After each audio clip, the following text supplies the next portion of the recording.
I've always loved playing with building blocks and I've never really grown out of it. So today I'm going to show you how to make your own with a twist. We're going to make some cool coloured building blocks out of candles. Here's what you'll need.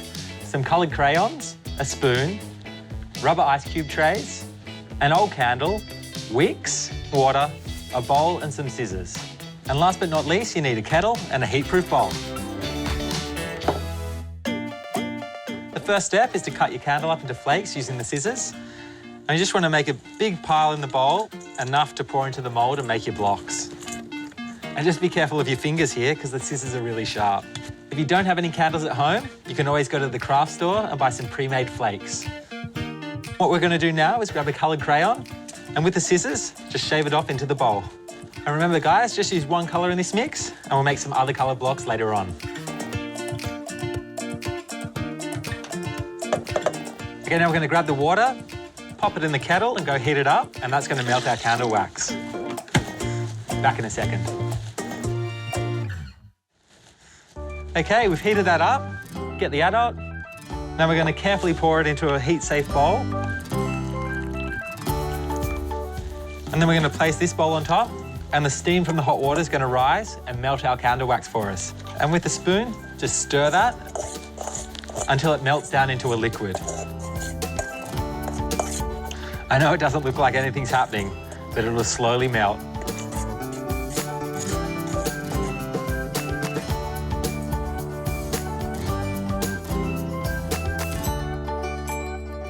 Now the candle wax is melting, it's time to cut the wicks.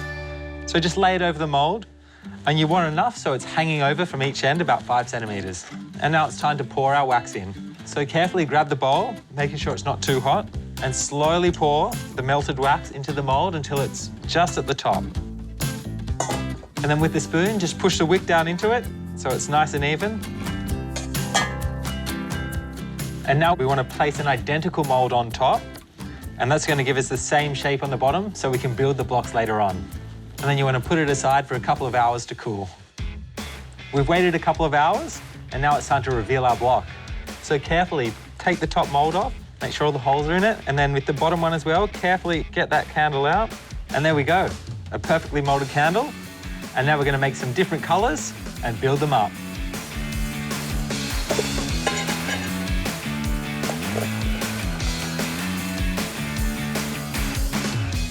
Okay, I've been non-stop in the candle workshop, and look at this, a whole stack of building blocks. You're never too old to have fun. And remember guys, you can play around with different shapes and different moulds. I found this one and made a robot. Sky's the limit, just get arty.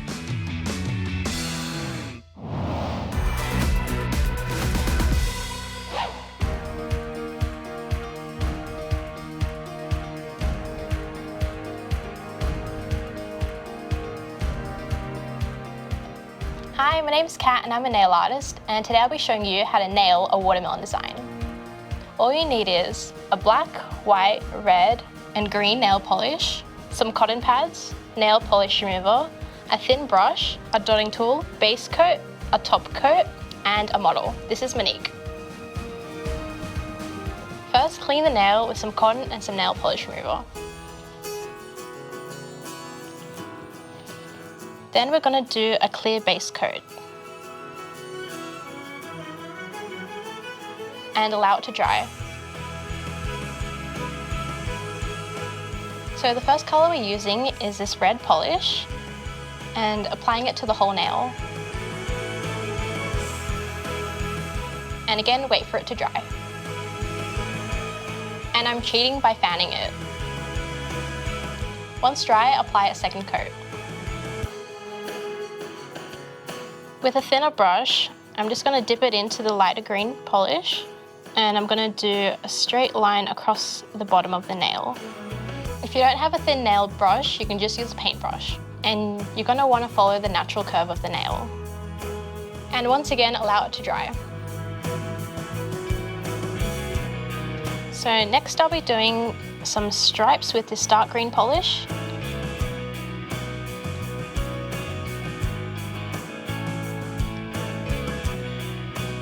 Now I'm just going to do a straight line with the white polish right across.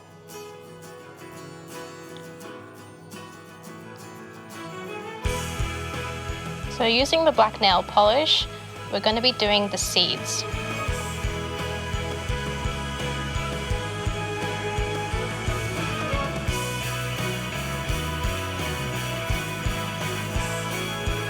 And when that's dry, finish it off by applying a top coat.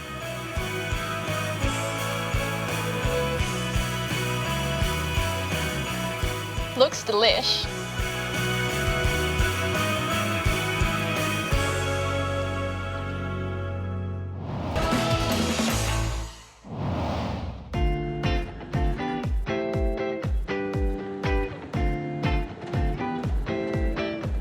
I think that an artist is anybody who chooses to express themselves with their creativity. I think that everybody is an artist, but for myself, I chose painting. So yeah, this wall is completely free rein. We were just given the size and a photograph, and then we were invited to do whatever we wanted with it.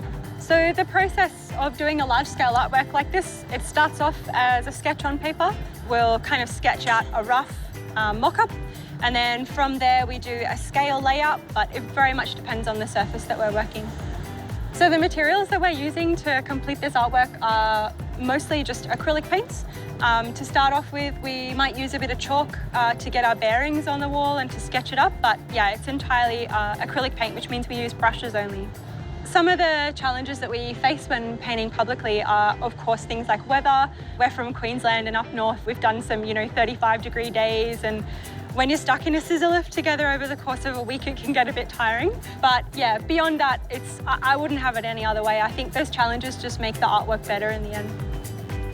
Painting in front of people, I don't think it's so much nerve-wracking as it is. I kind of look at it as an opportunity to have conversations. When we first started painting large scale, I think the nervousness disappears when you know what you're doing on the wall, and then as soon as you have confidence that you can carry that out, you're just doing what you're always used to. So it's actually really nice to meet people and have them come up and say hello during the process of painting. I'm entirely self-taught as a painter, and I've just been painting and drawing as long as I can remember. I first got into painting large-scale artworks with my partner. We collaborated on an artwork in West End in Brisbane, and it was part of a gallery show, and we did it just for fun. To start off with, we had no intention of starting a business or traveling all over the world doing it, but it just started off that way. And then 6 years on, it's totally snowballed and we're doing it every week. Some skills that are really necessary when doing large-scale artwork, particularly with painting, is understanding how different colours work on different surfaces, and then also getting to know how dimensions work on a large scale, understanding how to create, straight lines and particular kinds of shapes on a huge scale. But yeah, I think a lot of the skills that you use as a painter, on a canvas or on a piece of paper, they translate very well large scale anyway. My partner and I, we work together on artworks that deal with social and environmental issues. So yeah, everything that we paint together, we've always got a focus on discussing issues that perhaps need some public attention, but doing it in a really positive and a really engaging way.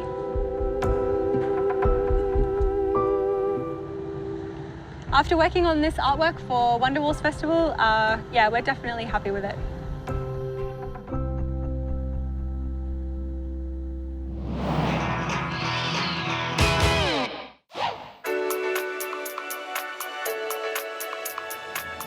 Hey, I'm Sandra, and I'm an artist here at Get Arty.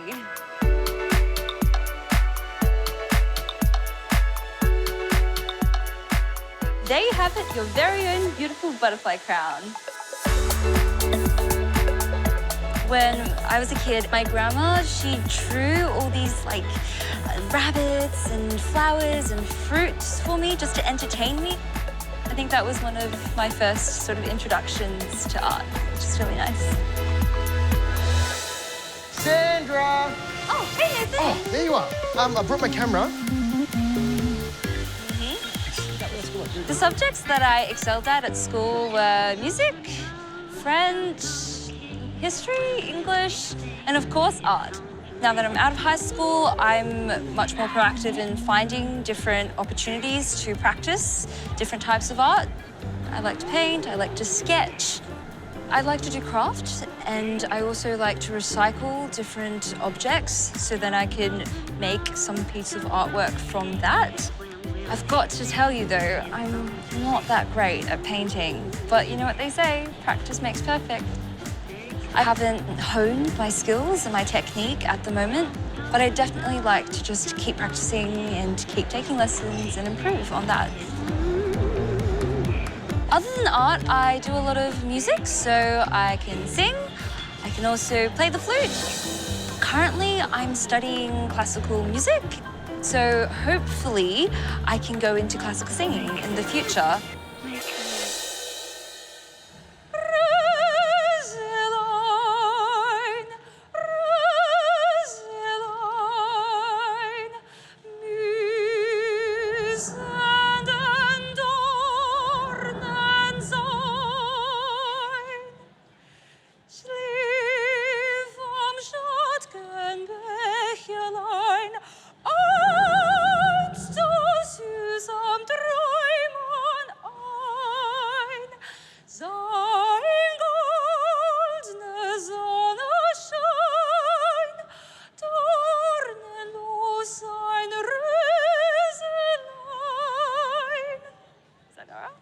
Is that okay? I could keep going.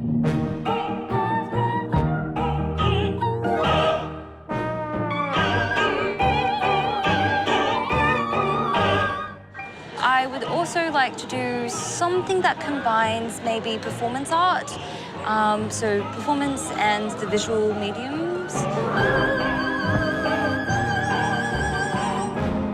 One of the things that I'm most proud of is actually something that I most recently made on Get Arty. It was for the Halloween theme, and it was a 3D ghost face. This, I guess, foam head that you plaster with the cheesecloth, and then after you take off the plaster, you have this really freakish head that just looks at you, and you hang it on the wall, and you walk past it, and it just really looks like a ghost, you know, flying through walls, like what a ghost does. So I thought that was pretty striking and successful, so I was pretty proud of that. The string around each stick once.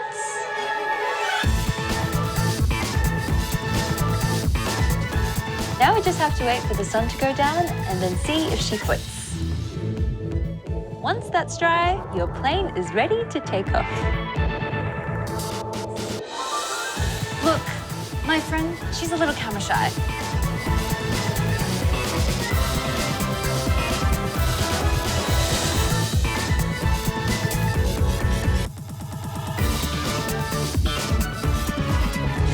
Hey, I'm Sandra, and you're watching Get Arty.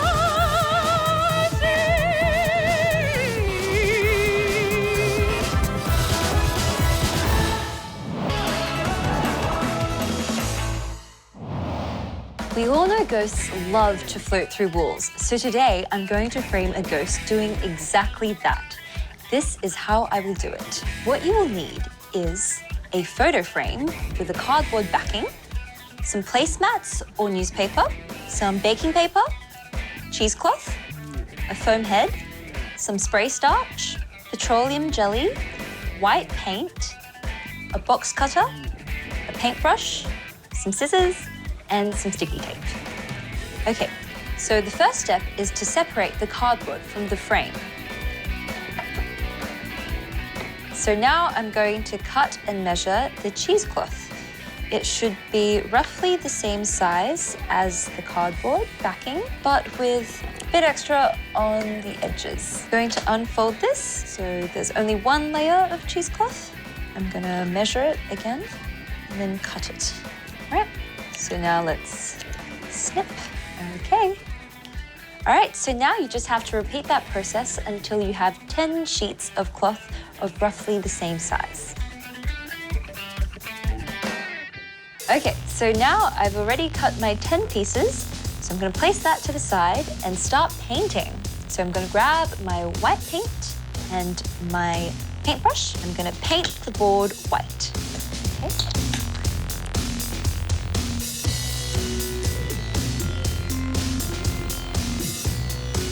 I'm gonna set this aside to dry. And now I'm going to cut the foam head in half.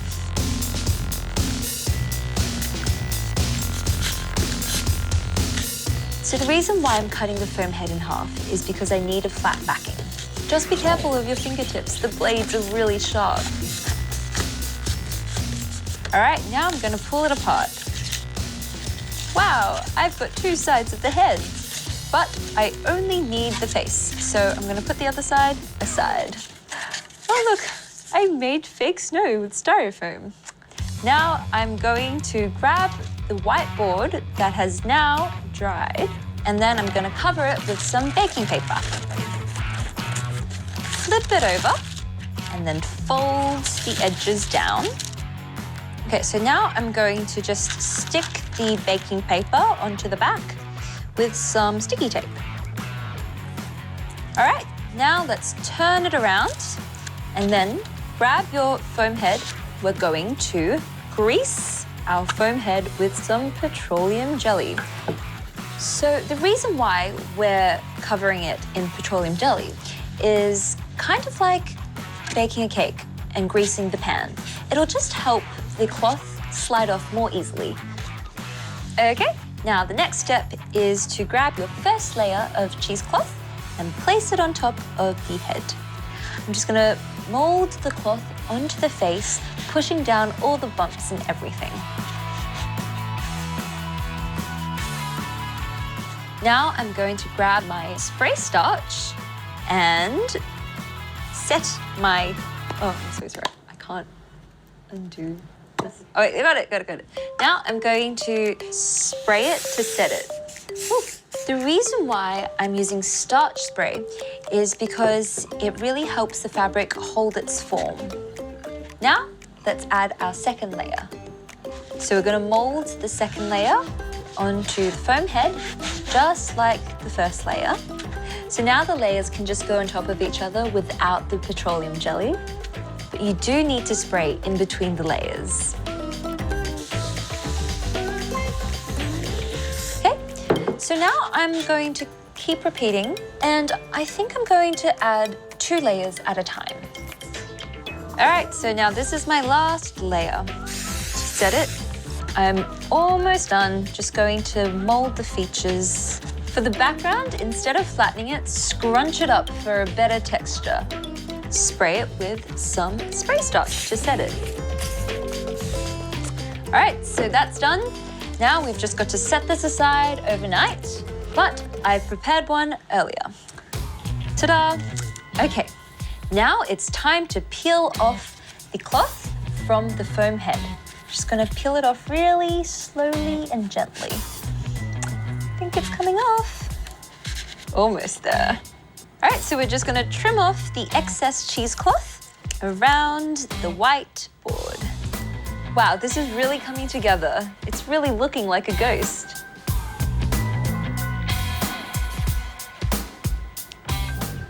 We're nearly there. So before we set the frame on it, we have to remove the baking paper underneath it.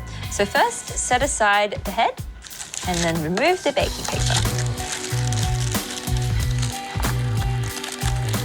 Okay, now place the face onto the center of the board, and now grab your frame and place it on top. Like this, slowly push the cardboard backing into the frame. Now, flip it around and press down the pins like this. And there you have it, your 3D ghost face. Ready to hang and ready to haunt.